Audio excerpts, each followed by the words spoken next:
사랑하는 행복한 교회 성도 여러분, 이 영상을 보시는 하나님 나라의 귀한 자녀 여러분, 오늘은 2022년 7월 9일 토요일입니다. 오늘 본문에서는 독자의 상황 설명으로 잠시 논지에서 이탈했던 5장 11절부터 6장 20절 내용을 마무리하고 이제는 5장 10절과 연결해서 다시 멜기세덱과 예수님과의 관계를 설명하고 있습니다. 오늘 이 부분은 멜기세덱에만 집중해서 다룹니다. 둘로 나눌 수 있는데 1절부터 3절은 구약 증거를 통해 멜기세덱 자체에 대한 설명입니다. 4절부터 10절은 멜기세덱의 탁월성을 논하고 있습니다. 특별히 아브라함이 멜기세덱에게 10분의 1을 바치고 복을 빈 것에 대하여 레위 자손 제사장들과 대조해 설명하고 있습니다. 오늘 본문을 나누어 보겠습니다. 7장 1절부터 3절 멜기세덱에 대한 설명 1, 구약의 증거. 4절부터 10절 멜기세덱에 대한 설명 두 번째, 탁월성, 레위 자손과 제사장. 오늘 본문 히브리서 7장 1절부터 10절까지의 말씀을 듣고 다시 오겠습니다.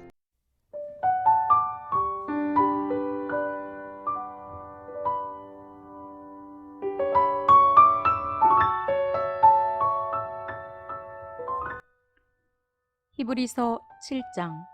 이 멜기세덱은 살렘 왕이요 지극히 높으신 하나님의 제사장이라. 여러 왕을 쳐서 죽이고 돌아오는 아브라함을 만나 복을 빈 자라. 아브라함이 모든 것의 10분의 1을 그에게 나누어 주니라. 그 이름을 해석하면 먼저는 의의 왕이요 그 다음은 살렘 왕이니 곧 평강의 왕이요 아버지도 없고 어머니도 없고 족보도 없고 시작한 날도 없고 생명의 끝도 없어 하나님의 아들과 닮아서 항상 제사장으로 있느니라. 이 사람이 얼마나 높은가를 생각해보라. 조상 아브라함도 노량물 중 10분의 1을 그에게 주었느니라.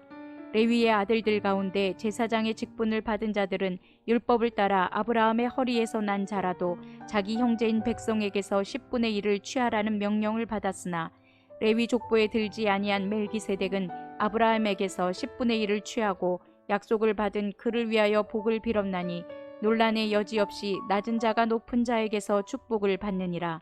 또 여기는 죽을 자들이 10분의 1을 받으나 저기는 산다고 증거를 얻은 자가 받았느니라. 또한 10분의 1을 받는 레위도 아브라함으로 말미암아 10분의 1을 바쳤다고 할 수 있나니 이는 멜기세덱이 아브라함을 만날 때에 레위는 이미 자기 조상의 허리에 있었음이라.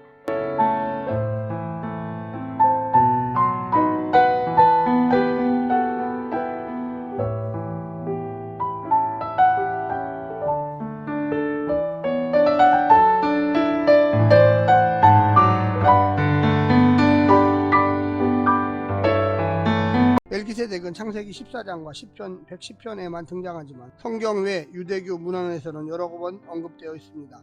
주로 창세기 14장 내용을 상상으로 보충하거나 10편 110편 내용을 중심으로 멜기세덱을 신적 메시아 존재로 소개합니다. 일례로 홈나 문서는 멜기세덱을 마치 천사 같은 선상의 존재로 소개하고 요세푸스는 예루살렘의 첫 왕이자 의의 왕으로 묘사합니다. 히브리서 저자의 생각은 당시 유대인들의 입장과 여러 면에서 공유하는 부분이 많이 있습니다. 오늘 본문을 세 부분으로 나누어 자세히 설명드리겠습니다. 첫 번째, 영원한 제사장으로 있는 멜기세덱. 멜기세덱의 반차를 따라 예수님의 대제사장 직분은 아론의 후손 레위지파 후손들이 누린 대제사장직과 비교할 수 없습니다. 이는 멜기세덱과 레위지파 제사장들을 비교해 보면 알 수 있습니다. 그는 아브라함에게서 11조를 받은 사람으로서 족보도 없고 생명의 끝도 없습니다. 그는 하나님의 아들 예수님과 닮아서 항상 제사장으로 존재합니다. 예수님은 멜기세덱처럼 모든 시대 모든 사람에게 항상 대제사장으로 계실 수 있는 분입니다. 두 번째는 아브라함도 11조를 바친 멜기세덱. 아브라함이 멜기세덱에게 11조를 바쳤습니다. 아브라함은 일개 개인이 아닙니다. 하나님께서는 그와 언약을 맺으셨고 이후에 전개된 모든 이스라엘 역사는 그 언약을 성취하는 역사였습니다. 따라서 아브라함은 한 개인이 아니라 한 새로운 나라의 대표입니다. 그가 멜기세덱에게 11조를 주었다면 그것은 그의 후손들이 모두 사실상 멜기세덱에게 11조를 준 것으로 또 앞으로도 주어야 한다는 것을 의미합니다.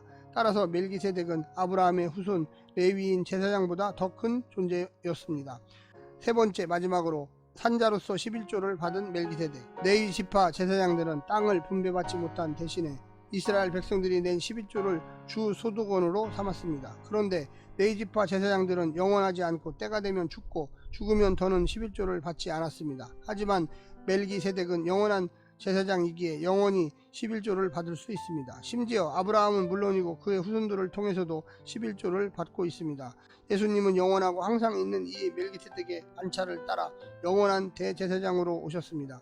죽을 수밖에 없는 레위의 후손과 달리 죽음을 이기고 부활하여 영원한 대제사장으로 되셨으며 유전을 따라 제사장이 된 레위지파 제사장들과 달리 생명의 능력으로 제사장이 되셨습니다. 사랑하는 행복한 교회 성도 여러분, 오늘 본문을 통하여 힘내시고 하나님의 놀라운 축복 가운데 사시기를 부탁드립니다. 샬롬.